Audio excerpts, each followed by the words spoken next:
Hello, hello, and welcome back to the Courageous Pivot podcast. I'm your host, Meghan Telpner, and once again, I'm introducing you to a very dear and special friend of mine. Before I get to that, I want to ask you to please ensure that you are subscribed at courageouspivot.com so that every new episode and the Inner Circle bonuses will land in your inbox.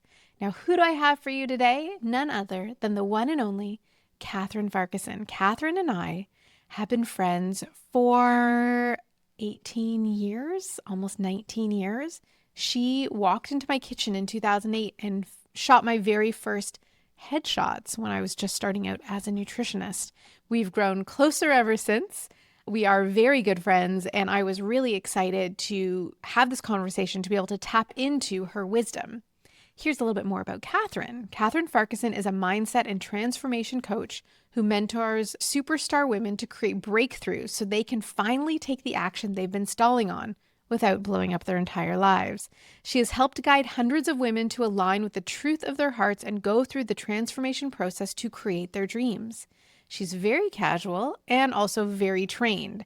Certification-wise, she's a certified trainer of neuro-linguistic programming, trainer of timeline therapy techniques, trainer of heart math, as am I, a master practitioner of hypnotherapy, and a certified breathwork facilitator. Personal studies-wise, she is an avid student herself in this world and spends her spare time learning from the best in the world of manifestation and energetics, essential oils, embodiment, breathwork, polarity, and other esoteric rabbit holes. If you've been listening to this show for any amount of time, you might see why we connect on such a deep level and get on so well. We also tend to, quite often, laugh until we weep. So without further ado, I'm grateful to have had Catherine on, not to talk about her own pivot, but to bring her expertise on the pivot process to the Courageous Pivot. So here we go. Meet Catherine. Welcome, Catherine Farquharson, to the Courageous Pivot podcast. So happy to have you here today. Thank you. I'm so happy to be here. I have been watching this podcast and I'm really excited to be on it now.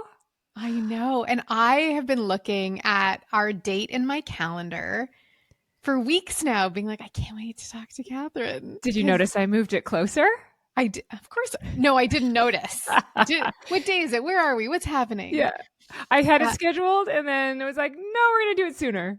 You know, I've been talking to a lot of my friends, and they're all friends that I think of as like part of my new life still, like they're adult friends.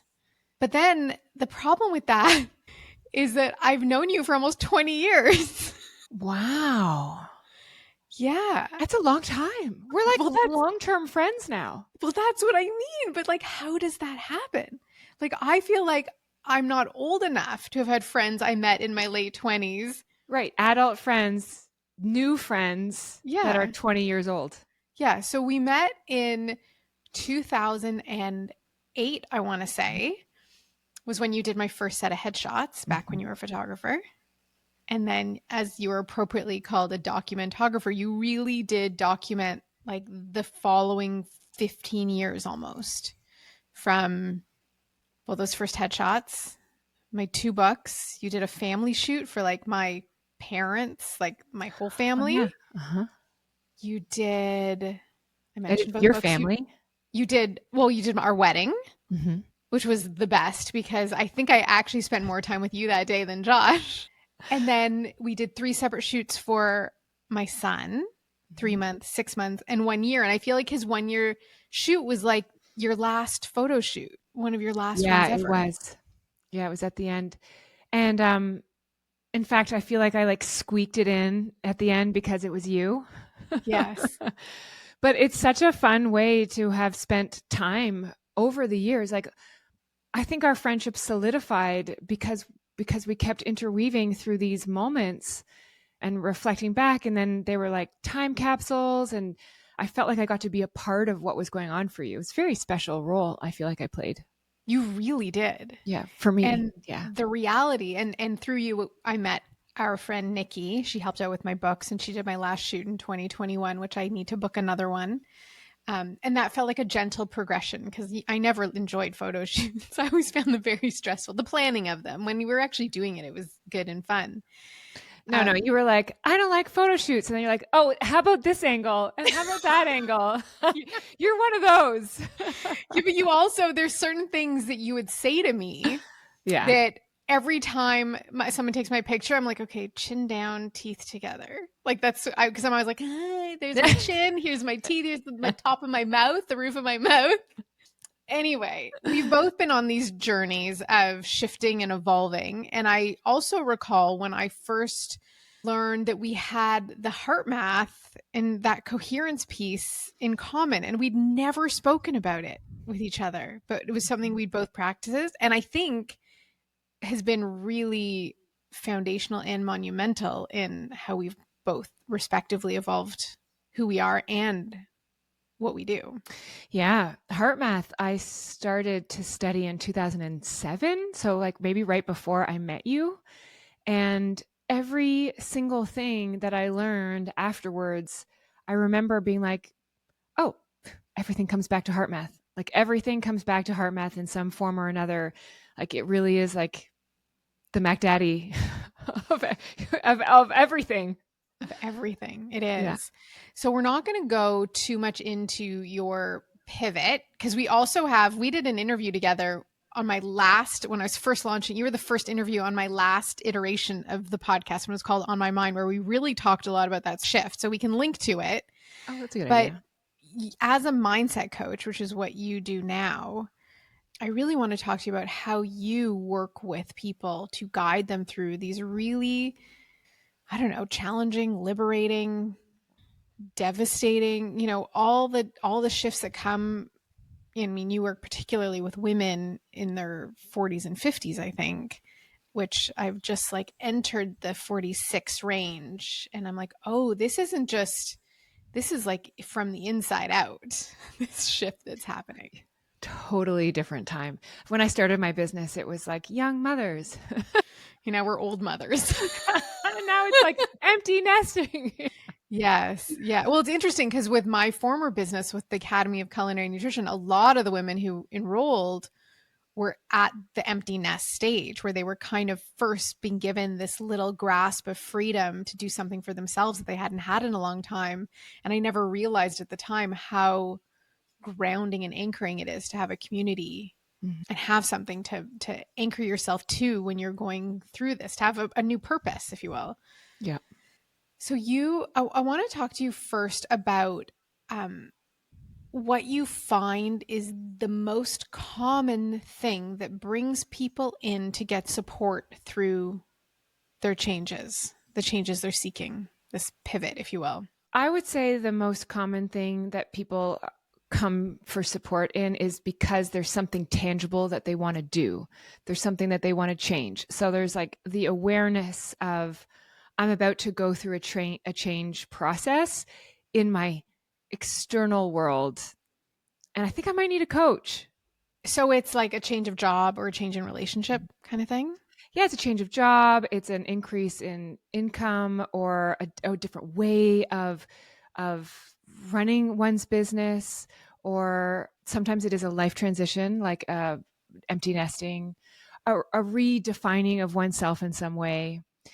But even that actually, so that comes later. I'm going to go backwards from what I just said, because what I find is people do come first of all looking for help because they are changing something, Mm-hmm. and then ultimately what they are really coming for is changing something within so that they can change something without. But often people don't realize that in the beginning. So Right. mhm. Well, You I look at came it in to the you. outside world, you're like, something's happening in my world. I don't know how to navigate it. I think I might need some help.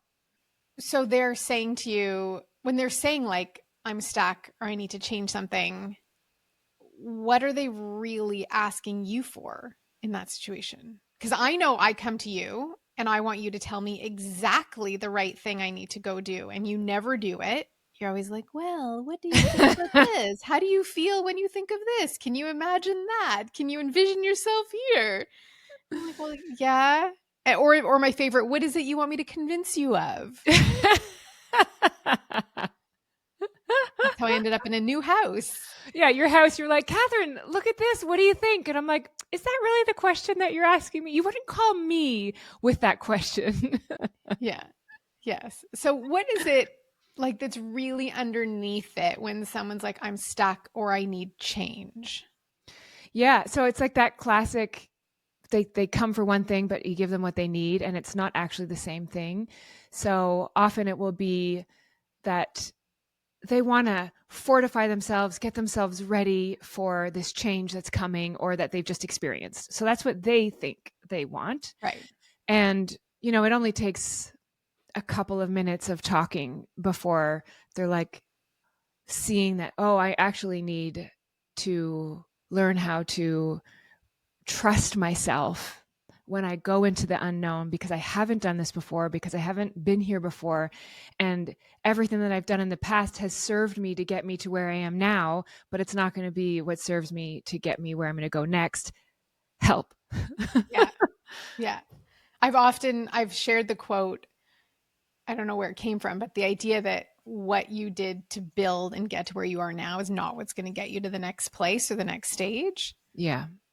And I think people know that, like, it's common enough of a thought. They're like, okay, I know that what got me here isn't going to get me there, but the end.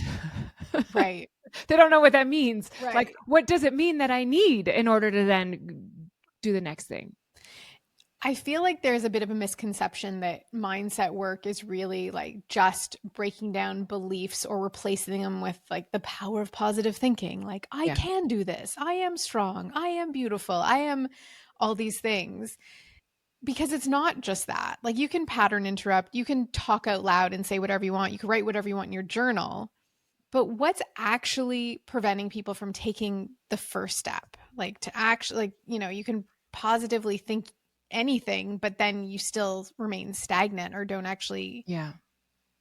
apply the change. So is it fear? Is it something else?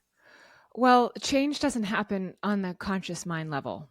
And when you're just trying to tell yourself positive statements like, I'm amazing, I got this, or whatever, it doesn't matter what you're saying. It matters what you are believing on the subconscious level. And so the process has to be there. It can't just be with telling yourself something. That's just like a form of bypassing. And so, yes, repetition can help, and saying things that have you feeling the new way also helps, because both of those things are ways to work with the subconscious mind. But most of the time, people think that mindset is like just saying a positive thought that somehow miraculously should change something. And you're right, it doesn't. What do you think about affirmations? Like, Finley went to a school where they had the kids yelling like, I am powerful, I am strong. He hated it. He didn't want to play along. And I feel like in a lot of ways it shut him down a little bit to a lot of these things. But what are your thoughts around using affirmations in that way? Yeah, it's like it doesn't matter what you're saying as much as it matters what you're feeling. So if you say, I am wealthy, and inside you're like, I'm broke, like that's a lie. I have nothing. Like if you have those feelings inside, that's actually what you're affirming, not what you're Right. saying. So there has to be alignment. So affirmations can be great for if you're calling in a feeling and you say it and you feel it, it can be helpful. But if you've got any contrary feeling to what you're saying, it's better to not do them. Yeah. So when people come to you and they're like, I need this change, and then kind of don't, or not even when they come to you, but they get to a breaking point where they come to you, I would think, where they know they need change, don't want the change. What is it that keeps us trying to protect ourselves from going after the life that we say we want? Fear. Right. So I think that we underestimate how much fear is a driver in our lives, Mm-hmm. where, you know, any kind of fear, just the idea of something can be enough to stop wherever you're going. So we can say we want something, and it can be a moment of like, it could be true. You could really want something, but the fear, it could be something that weighs more than what you say you want. Like, wanting something comes at a great cost. Like something is always going to give whenever you're saying yes to something else. And I think this is something that people don't really pay much attention to. They just think, oh, I want to create this thing. It's like, okay, well, when you create this thing, what are you saying no to in the meantime? And are you willing to give up all of that? So I think writing is a really good example because there's so many aspiring writers, people who really see themselves as someone who could put out a book. And I know I have a book in me. And like, it's this thing that I think people love to talk about. And I think they really believe that they will write a book, that they are a writer.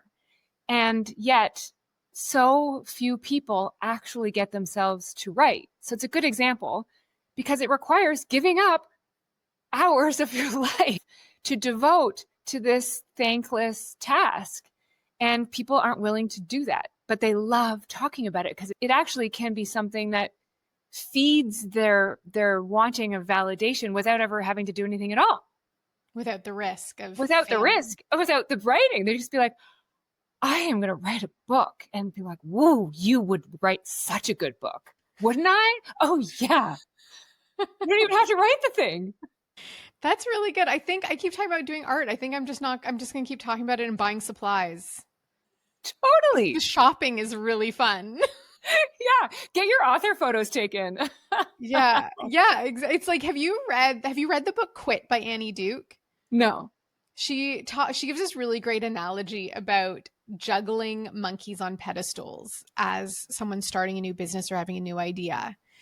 And it usually starts with people buying the pedestals because that's like the easy, surefire thing, but you still don't know if you can actually train the monkeys to juggle. Totally. I would say in the business world of what I see, now this is my 10th year in business right now. So I feel like I've seen a lot of people go through this work. I've seen a lot of people start things. I'm always paying attention to my alumni, like what have they followed through with? What are they doing? Like I've been observing. And often when people start, I would say the juggling monkey would be like, oh, the first thing they do is they go out and get a website. Yeah. And then they're like, okay, I need an Instagram. And then they start Instagramming. I'm like, none of these things are actually what you need to start doing what you're saying that you really want to be doing. They just end up being distractions. And well, I was going to start my business, but I couldn't start because my website's not done yet. Yeah. And I was going to do my Instagram, but I've only got 200 followers. So I no one's buying. Yes. And it's like, well, I guess it's not really working for me. Yes. But In my world, I'm like, I want to start an online course. I'm like, great. Who are you selling it to? Yeah. Like, and are you selling it? Yeah. No one's selling online courses right now. Not much I know. So when you were going through your own transition to out of photography into mindset coaching, and you had the skills of the heart math practices, like the coherence practice, where you are embodying the heart emotions of love and care and gratitude, which puts you into a certain, I would call it a feeling state, but also a knowing state, because you're moving into the heart's intelligence, where you start to actually feel decisions and rather than thinking through decisions. Is that what happened for you? And are you using that now to help others get into it? Because this does relate in my own brain to what we were talking about with like this positive affirmation, instead of having to like get to that subconscious level and feel what a new path could be like for you. So how do you move a client and yourself? Because I know, once you're in this, you're always evolving and tuning in and thinking about, what wants to be created next. So what's your method or process for bringing people into this knowing of what's possible outside of just the surface level affirmations? Okay. That was like 9 questions. Great. So I should be done now and you can now just talk for the next 45 minutes. I'm like, okay, there's a question. Okay, there's another question. Okay. So I'm going to start with question number 1 that I heard, because I think it might be interesting to know that when I made that change from photography to coaching, I didn't use heart math. Hmm. So I mentioned that I started studying it in 2007, 2008, and then I closed it. Oh. Mhm. And so everything that I was learning was like, oh, everything keeps coming back to her. I should get back to heart math. I should get back to heart Okay. math. Oh my God, it's just all heart math. But I had to go in cycles. And so I didn't come back formally to heart math until 2020. Oh, I didn't Formally. realize that. Yeah. So I then had I was done laughing because I went back to my old notebooks. It's all there. Like literally the whole answer blueprint was all there. But this is the way the learning cycle and the evolution cycle goes. It's like we don't learn something and then it's like, now I've got that thing and I'll do that forever. It's like, thank you very much. I've in my level of awareness that I have right now, this is what I'm able to do with this information. And then I put it away. And then I went on and evolved and learned all these other things. And then I came back and I was like, with the level of awareness that I have right now, I'm seeing this completely differently. And now I understand this in a way I never could have back at that time. right. That makes sense. So I feel like that's part of this work. And this is actually a big part of what I help people to embrace within themselves is that we work with where we're at right now and then with the objective of expanding our level of awareness so that we can understand even more about what we're doing to then be able to expand more and hold more. Otherwise people just end up going for goals and then they collapse back to where they were before because they don't actually have the new level of awareness to operate from. Like Right. change is actual change. It's not just shifting a business. You have new problems, you have new thoughts, you have new beliefs, you have new fears, you have like everything is new. And it's really hard to plan for something that you've never lived before. Like new, not Yeah. new, fake new. Not I'll need something new in order to be able to get where I get to next. It's like, it's not superficial new. This is like transformation new. I'm not the same person I was before. So it's much bigger work than like it seems. That's why most people don't do it, honestly. I think that's why people don't end up actually writing. Writing the book. Yeah. Well, it comes through, I think, and I sort of asked you the question, like, why, what keeps people stuck? And it's because it's this transformation process. Like, it's not just changing your clothes because you have a different job now. It's a transformation that you can't really dial back. Yeah. And as a result, the bottom can fall out of your life. Like everything you thought you knew, the foundation in which you built your belief set, and whether it's your core values, your political alignment, your relationships, it it drops out. Yeah. Like one thing I will say from our first podcast together that I think is relevant to this is that when I switched careers into coaching, I felt like such an imposter. And I don't know if you remember me saying this, but I was like coaching in secret. And then Mm-hmm. I had all these fears of like, what are people going to think? Because everyone in my reality only knew me as this one image. So even my online presence was for people getting married and people with family. They were clients. They weren't people who were looking for transformation. So there's this, I mean, I wouldn't have described it as the bottom falling out so much as like existential question of like, who am I now? And like some fear of letting myself be seen in this new way. Because for other people, it seemed so erratic to go from that to this. And that's exactly what the fear is. And I talked with our mutual friend Jen Aaron about this is, who am I now when I'm no longer doing what I've been known for Yeah. all along? Yeah. And it's still, I mean, I'm in it now. I still don't know how to answer that question. A friend of mine just messaged me being like, do you know of an insurer that insures health practitioners? I'm like, I don't know. Like, I don't know anymore. I'm not the person to ask for this. It's hard. Yeah, it is. One of the things that I've been talking to my clients about is just this is just sort of a way I like to play with this idea is that like we are who we are. And there are we can change our career, we can change our clothes, we can change our name, all of that. We are not any of those things, right? And there are parts of our personality that really must be satisfied in order for us to feel like we're fulfilled in life. Mm-hmm. So they must be utilized in some way. It's like, you can't take the Meghan out of Meghan. You can change your name, but the essence of Meghan can't be gone, or you wouldn't be you fully expressed in your life. Yeah. And so when I looked at my career path, so I studied sociology, and then I went to journalism school, and then I became a photographer, and then I became a coach. And so a lot of people will see that list of things and they'll be like, well, like those, like, that's a zigzag if I ever saw one. And when I thought about it, I was like, no, actually, it's the same job. I'm just doing it in a different form. Mm-hmm. And, when I'm being cheeky, I'll say, like, it's just me putting myself in other people's business. But on a more genuinely, I feel like I help people see how beautiful they are. Originally, it was in one way. Now it's in another way. But I think when we look at it like that, it brings up this freedom of like, well, who do I want to be now? As opposed to it being like a box of who will they think that I am? But rather like, I cannot be happy and deny who I am. So how am I Right. going to express it?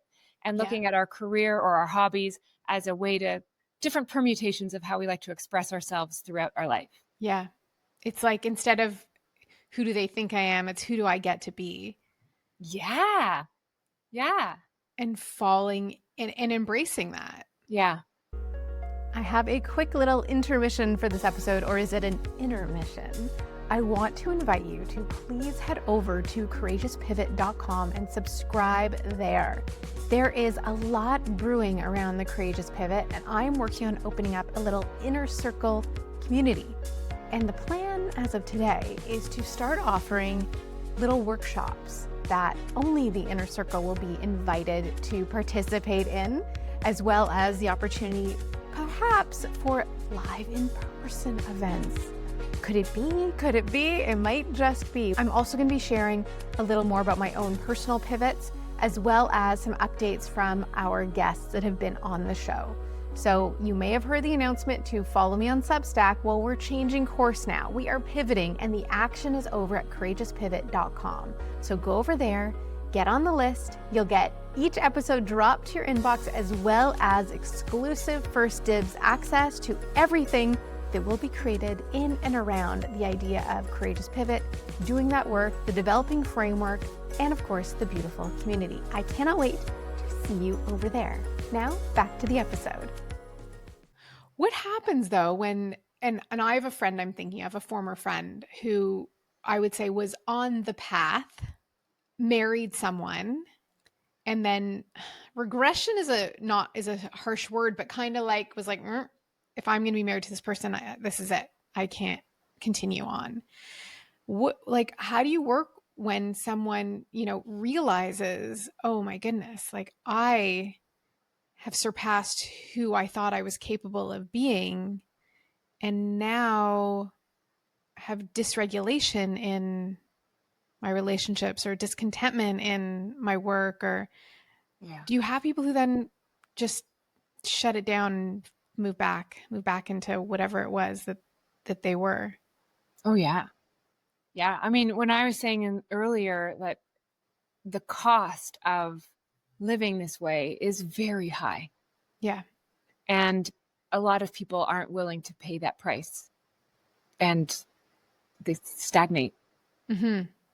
Yeah. I mean, I know, you know this too, I think, that it's like opportunity calls that you don't really miss, like it comes around, or it gets louder or more aggressive, or like the need to, like, you can't unknow what you know in your heart.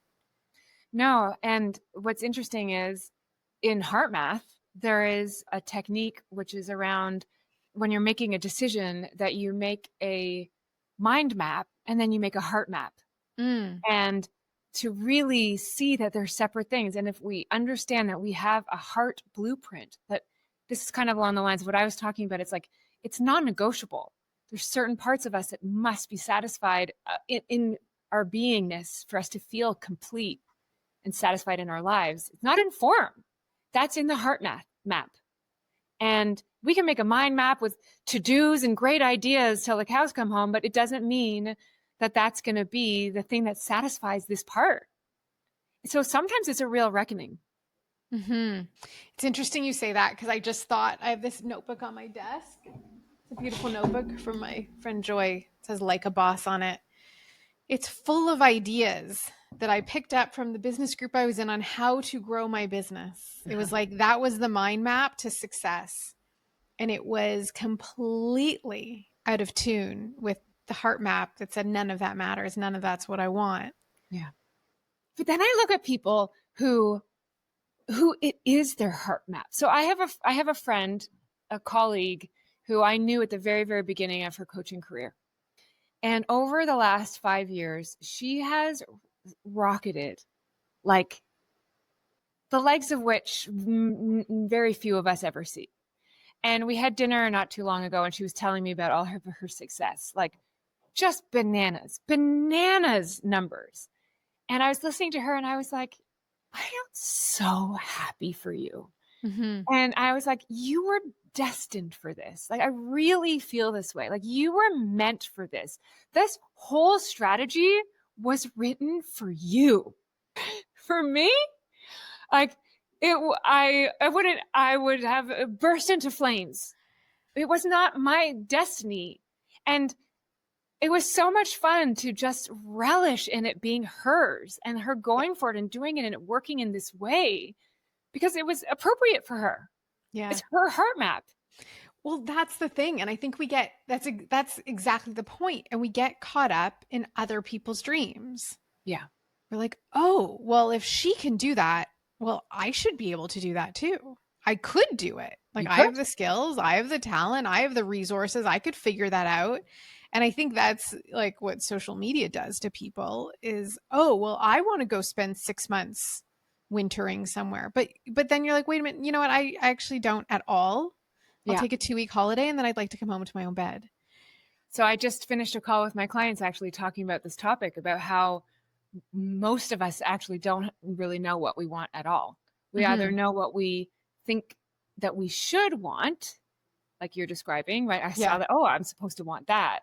Or we think about what we need, or we think about what we think we can have because that's what we've known before, it's appropriate, or, and so there's not a lot of time spent to actually thinking about, what do I want? No. Just because I want it. Like, what do I want? Yeah. I got to a point where I was thinking about how I wanted my days to feel, because I didn't know, I still don't really know what I want, except I know how I want my life to feel, not like my 10-year plan, but today and tomorrow and the next day. And I had a birthday recently and someone said, like, what's your big goal for your birthday? Like, for this year, are you doing a big birthday trip? Are you, and they've also asked in the past, the same friends, and I love them dearly. And they've asked, what was the big highlight of, and Josh and I have talked about how we don't live by highlights. It's just, we're not looking for the peak life experiences. We have them, they're great. But like, I like the days you almost forget about, that are just sweet and joyful and feel easeful. But that's not something you can really like put on a vision board or like strive for, or I mean, you can. Yeah, You except for that it. you also can say, I got to have my ideal every single day. Yeah. And not many people get to say that. No, Josh and I, this morning, we went for a coffee. He's like gotten very into buying only freshly roasted coffee. Like, so it's a weekly thing. I don't go with him every week, but we get a free cup of coffee when we go to get our I was like, you and coffee, what? I need my brain to like recalibrate. Right? I have a decaf. If you're not sticking it up your bum, like, what are you doing with it, Meghan? I do like a good trip to Starbucks. We ran into a neighbor, someone we just see in the neighborhood a lot. And he's like, you guys out for your coffee date? And we realized that we've made a commitment to make this pretty regular now that neither of us are working full schedules. And to me, I've made it. Like, that's really special. Yeah. I mean, we also have mornings where like when our son, he doesn't sleep out much these days, but we're like, is this what Catherine and Sean do in the morning? We just like sit quietly by the fire and have our hot drinks and but Yeah, it's but so actually that was something that we decided as well. Earlier in the year, Sean's mother was sick and we were like busy tending to her and needs and what happens with aging parents. And we made a decision at that time to have coffee together every morning because it was a time to deliberately connect and to spend 30 minutes together. And the idea was like no logistics, not that kind of conversation, you know? yeah. And anyway, we started to do that, and then we liked it so much we continue it. We decided we're like, let's just do this every day. So yeah, it is what it's like. Yeah. Yeah. It's important. And I think that's part of the envisioning as we change and evolve is what do we really want outside of, the big, like big goals or big endeavors is what do we want this phase of life, this stage, this day to feel like and have that an intention day to day. And maybe that makes it all a little less overwhelming, Yeah. maybe. Well, so it's like it adds presence Mhm. to your life. Yeah. So when you say that, like, the thing about changing your life is you're changing your life, and with that means letting go of things, what do you think are the most common changes that people can't actually anticipate or plan for when they start living in greater alignment? Oh, I can tell you right now because I have a mastermind that's called the Change Capsule, Oh, you and do? yeah, and it's 9 weeks. And so I watch people go through, and I'm noticing this is my third time running it. So I notice like themes of what people go through. I can answer sort of specifically for you because of that. And so what I can tell you is people do not expect the impact that comes from self-prioritization. Mm. The amount of change that happens in everybody's life, in every area of their life, that comes from choosing to spend quality time with yourself in the morning before you go into your day is remarkable. Like it blows the hair back off of people who come into this work being busy women, up to stuff, families, all the things, exercise, like they're busy. And so the first thing we do is create this time where they're deliberately it's not just doing a morning routine. So often they'll be like, I do a morning routine, and they like check things off the box. It's really, I call it devotional discipline. So it's like, how do I make this time with myself the most important time of my day, where I'm in devotion to myself and my care for whatever amount of time that they can do, and what changes in how they interact and spend their time and their awareness for the rest of the day is unprecedented in their lives. So when you say that they're spending this devotional time, they're not working out. No. So what is, because I'm like, oh yeah, I work out. I was like, oh wait, no, that's not what she's talking about. Yeah. What what are most of them? I'm sure they all have their own rituals and practices. Are they lighting candles? Are they journaling? Like, what is this? What does this look like? Because I'm signing up. So the key is again in the word devotion, so that it changes it from the action into being the way in which the action is done. This is very important, especially for busy people, because the temptation to just tick things off is very, very high. Yeah. And so the first part is actually doing less and tuning in. So I always like to say in the morning to start with like a body scan. Like it's literally being like, good morning, good morning. Like, how am I feeling? Almost like it's like your loved one. Like, how are Mhm. you this morning? That type of thing. So you're really just with yourself, without music, without guided meditations. Like all of this is just noise. So it's without that, to just be like with yourself, breathing, getting into your body. If you do heart math, then it would be heart mathing, getting into gratitude, pulling the feeling that you want to have, that you want to tune into. Like you're literally like calibrating your body. And then, if you were in the change capsule, then it would be maybe some of the exercises that we do if they want to move into something that's more cognitive. But essentially, it's around paying more attention to what's actually happening as opposed to living from the head up all the time. So the other thing that they do is they start the morning this way, and then throughout the day, they have breathing timers where they have to breathe for a minute when the timer goes off throughout the day. So it's a total like reconnection to oneself while doing these other things. And what changes is the amount of presence. Oh wait, my heart's fluttering. Oh my, like I have a feeling I need to feel for a minute. Like there's so much more awareness of what's going on inside to then bring the mind to, instead of like we talked about, like just bypassing with your thinking and ignoring the body entirely all day long.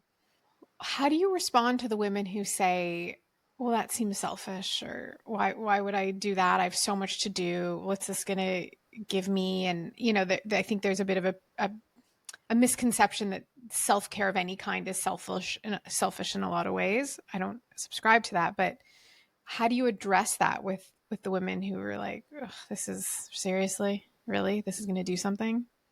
Well, I respond to it in two ways. One is I kind of operate from the position that you don't get to have an opinion until you try it. So like we can discuss it after you're doing it. But beforehand, it's kind of like being like, I don't like apples, but I've never had an apple. Like you got to have the apple, and then we can talk about whether you like apples or what kind of apple or whether it's cooked or not, or, So if you're going to hire me, then you kind of got to be coachable. So you have to do it. So have an opinion later is one of the things I say. And then the second thing is that when I was saying that when they spend time with themselves, it changes the rest of the day, it actually changes everyone else in their life. So I believe that this type of self-care is the most generous thing that you can do. And I think it's selfish not to, because then other people are going to be left at the effects of your bad moods and your dysregulation and your lack of direction and clarity and victim-y and all the patterns and habits and addictions that you go into. And like, don't put that on other people. Like that's selfish. Mm-hmm. Mm-hmm. So what do you think it is? People come to you, like I'm hearing you say that, and I'm like, yeah, why haven't I been doing that? Like, what are the most common things you feel like women are pretending not to know, even though they really know it, like in their heart? Especially as it when relating to the change capsule, or in my language, the courageous pivot, like making these shifts. I think two things. One, it's back to that idea of not knowing what you want. I think that is actually a very, very significant thing. I think a lot of habits that get developed are in avoidance of that question, Mm-hmm. because we are in a time where you can do what you want and you can have the life that you want. And it's actually a lot of responsibility. And I think people are afraid of it because they don't know. They don't know what they want. Yeah. And so I'd rather just avoid it. And sitting there with yourself in the morning is going to be having you ask some tough questions to yourself, and people don't want to do it. Yeah. So that's number one.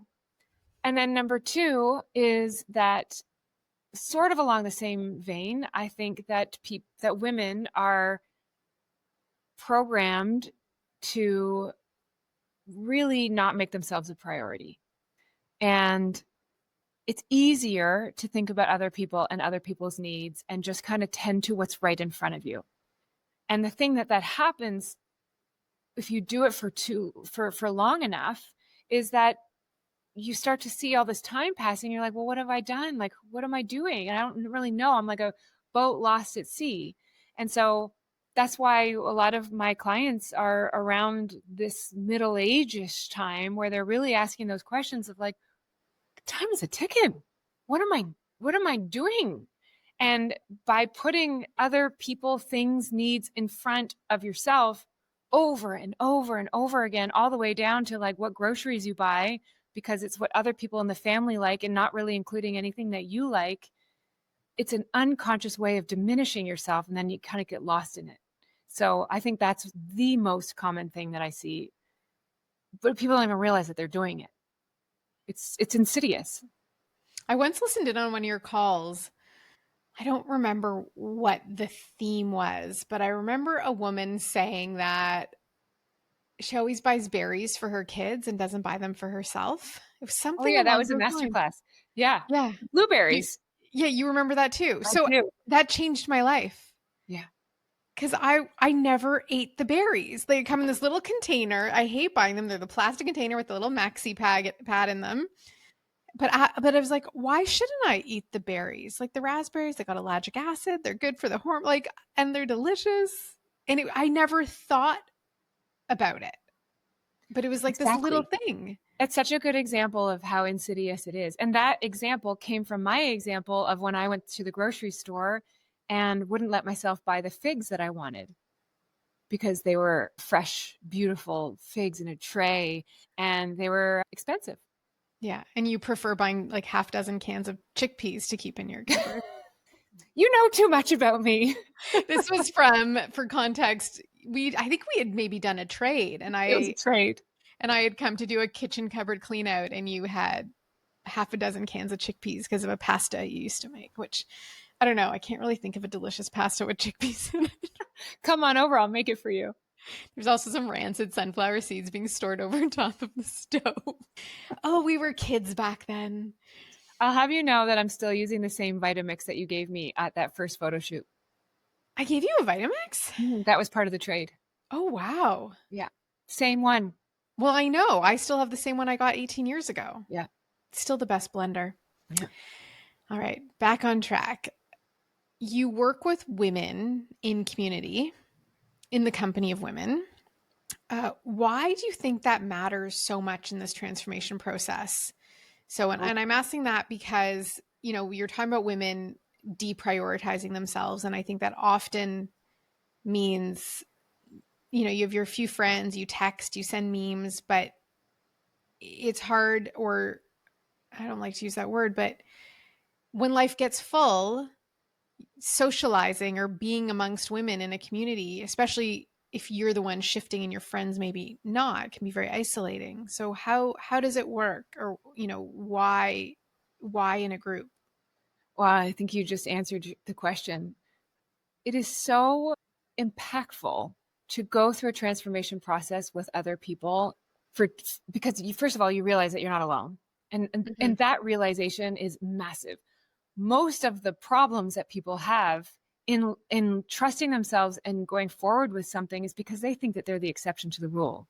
There's an inherent belief that there's something wrong with you or inadequate.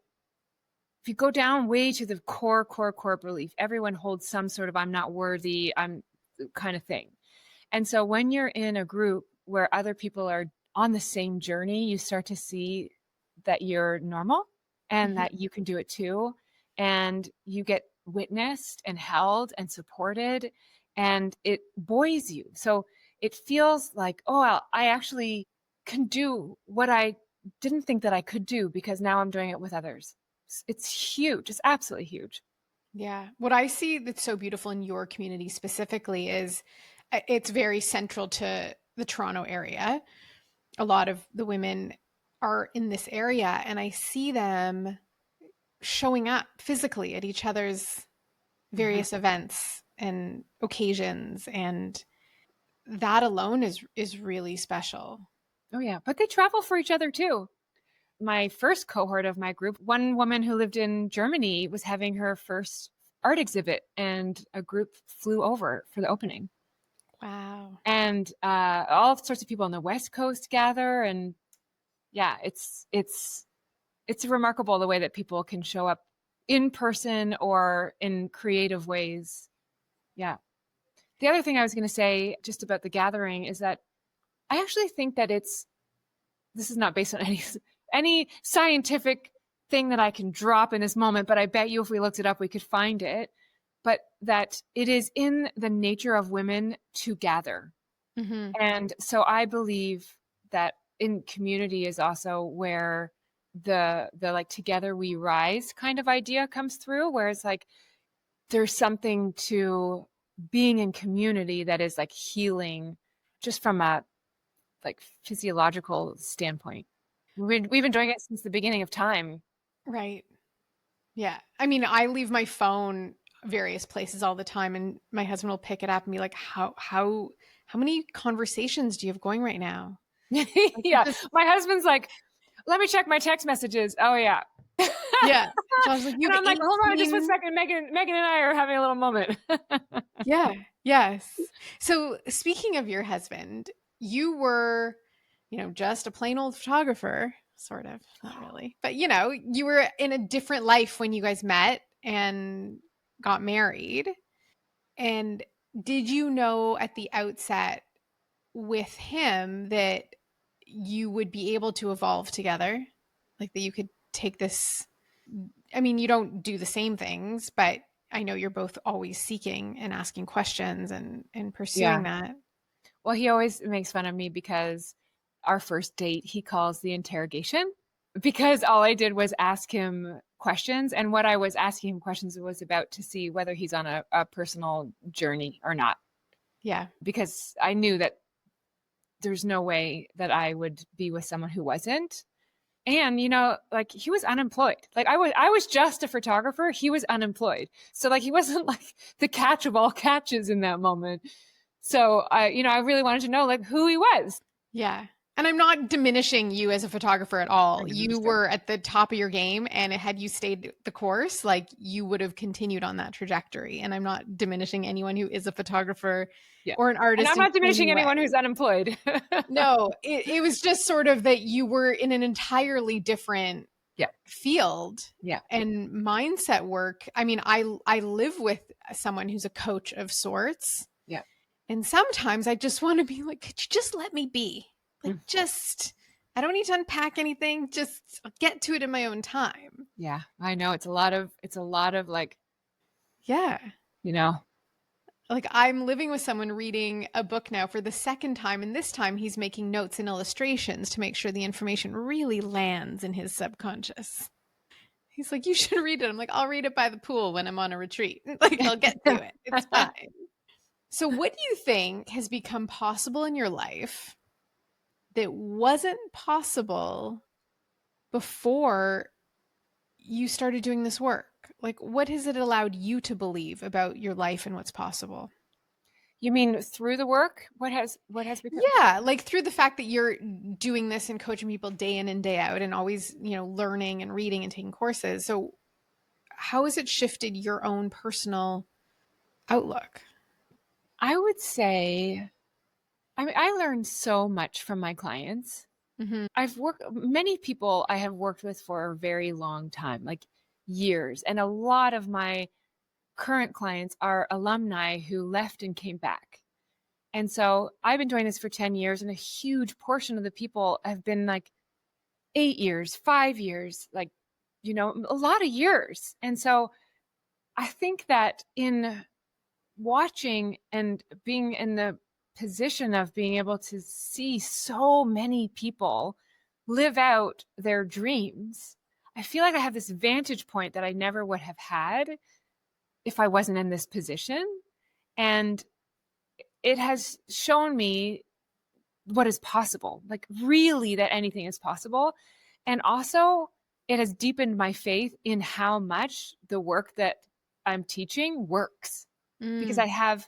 it's not just an idea or it's not just something that I have in my own life, which I do. Like, I obviously live everything that I'm teaching. So I have my own examples, but to see it get multiplied and lived over and over and over and deeper and over and deeper, like for so long, I feel like I have the advantage of time now to see what's possible. And I think it's the most important work in the world. Like, I don't have a shadow of a doubt where maybe in the beginning I might have been like, I think that this is important because you need to understand yourself on the inside. And now I'm like, no, it's not that I think that maybe it's important. It's like the most important thing that you can do. Like really knowing yourself and learning how to evolve and to go into that unknown where you don't know the answer, especially at a time like right now where we've never lived in a more unknown time in history.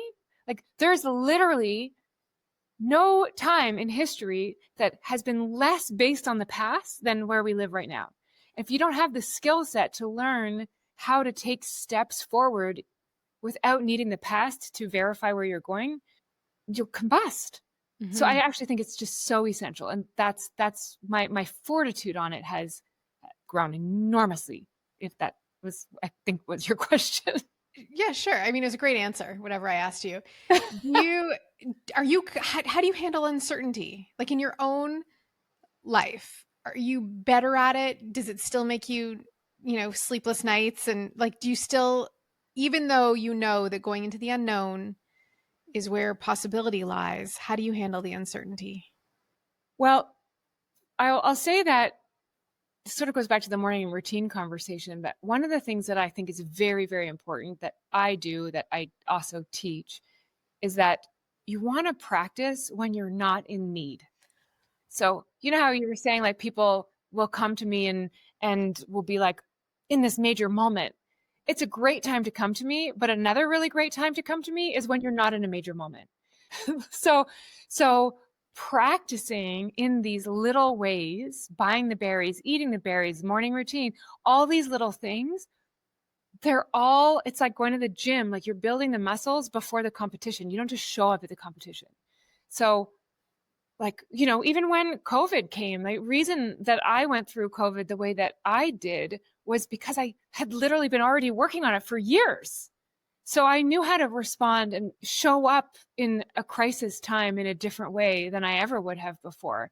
So I handle uncertainty in those small things where I'm showing myself certainty every single day by building my relationship with myself, my self-trust, with doing what I say I'm going to do, correcting when I don't do what I say I'm going to do, like really honing my relationship to myself and my life and how I live and treat myself is a major part of how I go into the unknown, because there's like, if I trust myself, then I can trust the unknown. I have found in knowing you for 18 years, and like I loved you from the moment you walked in my door. And also, I feel like you're one of these rare people that I don't want to say I want to be around because there's lots of people I want to be around, but it feels good to be around you Mm. because you are so aligned in your heart and how you carry yourself and with your language. Like you're a very magnetic Mm, person. thank you. That's like the ultimate compliment. Thank you. And I think it's because of everything you've just said about Mhm. that you give that time to yourself. And I think we all have that capacity. And when you're around someone who embodies it the way you do, I feel like that's part of your magic is that you allow others to believe and also give them the tools that they can be that in their own lives too. And it starts with being good with being with yourself. Yeah. Yeah. Like think of it this way. If people don't really know themselves, and I mean know yourself like beyond your tendencies or your habits, I mean know yourself like when you get certain types of feedback in your body and you know right away that's a yes or what a no feels like, or it's like that developed intuition that you're so good at. Like when people know themselves, then you inherently know you're going to be okay Mm-hmm. because you can trust your journey. And if people don't know who they are and they aren't having an awareness of how they're really thinking and the impact that that's having on their body and on their mood and on other people, and they're just in reactionary mode and everything is coming from the external world, like coming at them, and they're just always trying to like survive. Yeah. Well, it would be cause for concern, the unknown, because it would be full on fight or flight mode because it's Right. too scary. What we talked about the personal devotion. What other or additional practice or tool or prompt could you, and I didn't give this to you in advance, so I didn't give you time to prepare, but Yeah. I like what, the front seat. yeah, well, this is it. What, it's like you're sitting on your biomat, full power, it's been heating up for 4 hours. That's where we are now. If you were to offer someone who's on the precipice a little prescription of what they can do to start to get to know themselves and what they really truly want, what would that be? What could they do? I think so. I'm trying to think of something that's different than what we talked about. So there's like a extra bonus thing. So my beginning of my answer was all in the first part of the podcast. Yeah. And then what I'll add is I think the most valuable thing that you can do is notice what's going on in your mind, how you're talking to yourself without judging it. Like, so many people can hear what they're saying and then they make themselves wrong for it. And I think, thinking of this person that you're describing who's on the precipice, it's like we could be so hard on ourselves and it's cruel. And I think as soon as you're in judgment, you're shutting it down. You're actually shutting down your brain physically. So like your prefrontal cortex is offline. You're not available for new ideas. You go into a survival mode and then now you're just animal. So if you really want to be someone who's like, I want to move into another level of operating, the first place is to see how it is that you're operating in the first place and to notice it without judging it so that you can then move into doing something about it. As soon as you judge it, game over.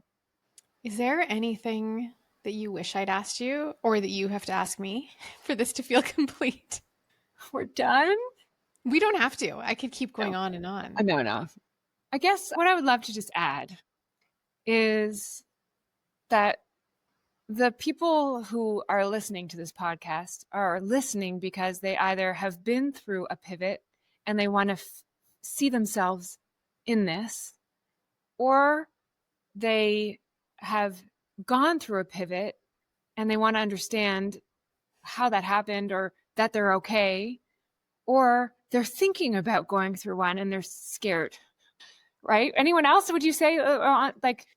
No, I think from who I know who's listening or who I intentionally send certain episodes to, I feel like there's a lot of people that know what they have to do and they just won't do it and they're stagnating their own thriving. Yeah. I So then can I speak to those people for a second? Go for it. Okay. Because it's such a beautiful gift that you are giving here with this podcast, because I'm just a believer of like a full life, and a full life is going to require a lot of pivots, and we want to get good at this. So it's like we almost want to make it less significant so that we can do more of it and be, I did this and then I was like that and like, oh, and then I discovered I love this. And so then I went that way, kind of like you with it's like with the art and the nutrition. It's like, let's live a life where we can't put you in a box. Mm-hmm. Right. And so each time we do that, it is courageous and hopefully starts to feel less so in a weird way, because you're like, yeah, I just know that I'll be okay. I know I can do this. And so I just wanted to acknowledge to those people that it's a really big deal to do this, and that everything is easier the faster you take action. So once you know that you're going to make a change, start taking action. It's so painful to be with one foot on a ski and another foot on a ski, and the skis start separating, and you're like, don't live that way. Don't live with one foot on one ski and one foot on the other ski. It's like, let yourself have an action, follow a decision, make a decision, have an action, make a decision, have an action, and let your thinking stay on track by the actions that you're taking. If you think for too long without action, this is something people fall into with mindset work if they're not careful. So they're learning how to think and think, but the thinking is only the first step. It's about the aligned action afterwards that propels you forward into the unknown, and just go for it and support yourself with the thinking on the other side of that step. Mm-hmm. So I just wanted to acknowledge those people to say, like, way to go. You're already doing what most people don't do unless their circumstances have thrown them into doing it. And it can be as painful as you want it to be, and it can be as delightful as you want it to be. Yeah. I feel like you can only thrive on one timeline at a time. You can't be living at the fork in the road and expect anything to work. No. And you really want to get into the practice of allowing yourself to have your future pull you, as opposed to using your past as your reference point. So this is why the morning is so important, where you're tapping into your imagination. So you remind yourself every single day, who am I being? What am I pulling towards myself? Yeah. What am I committed to? It's like you're reminding yourself of what you want as your primary driver. Yeah. And then just remember that the past is just like what you have known until now. Like everything that you know right now is actually just a product of the past. It's got nothing to do with the future at all. Yeah. Zero. Yeah. It's you can easily make a list of all the things you could lose. Like, you know what's happened, you know what you have that you could lose, but you cannot foresee No. the infinite potential in the imaginal plane. But that too is possible. And in order to have that, some of what you've been dragging around has to go. Yeah. And the desire to control, which is why we use the past, right? It's like to like you said, like to I want to know what's my return on this investment, right? It's like we want so badly to control, and it's really just fear in disguise. So you cannot control the unknown future. It's they don't go together. They're opposites. And what you said about how it kind of just keeps getting easier the more you do it. And it's not to say you should be like zigging and zagging anytime something gets difficult, like, oh, this is no longer aligned, I got to move on. But in all the people that I've spoken with so far for this show, it's almost like by the time the show comes out, it's already out of date, because there's just this evolution that's happening. And I think we're in a quickened timeline where everything can happen so fast now. Yeah. And I don't mean that to scare anyone, being like, oh, if I make the decision, I'm going to go so far down this path that I can't get back. It's just that the benefit side of it is that there's so much potential to create whatever you want to create. Yeah. And not every decision is huge. No. So like, this is the thing, you know how everyone says, this is another thing I see a lot of, well, I know I can't be perfect and I have to fail my way to success. And people say that they know that, but very few people are willing to actually live that. And so when I say it gets easier, I also mean it's their micro adjustments. Doesn't mean like a huge change all the time, but sometimes it's like, oh, you know what? That didn't work the same way that I thought that it was going to. So I'm just going to try this now, and I'm going to do this now. And, in my 10 years of coaching, like, I'm not running the same business that I launched 10 years ago. I'm like, it kept adjusting. So it's like that too. So just to, not everything is like literally a reinvention. No, it's these micro pivots along the way as you get the whispers of inspiration or the call to shift or whatever it might be. Yeah. Everyone should head over to mindsetcoaching.ca, subscribe. You're also on Instagram, but I think everyone just needs to get on people's email lists, because that's where like the quality is. And there's so much in the emails you send out. You have beautiful programs starting almost all the time, masterclasses and immersion programs and different offerings. Everyone just pick one and sign up for it. Thank you, Catherine, for everything for the last 18 years and the next 18 plus. Thank you. Yes. Thank you so much. It's such a pleasure.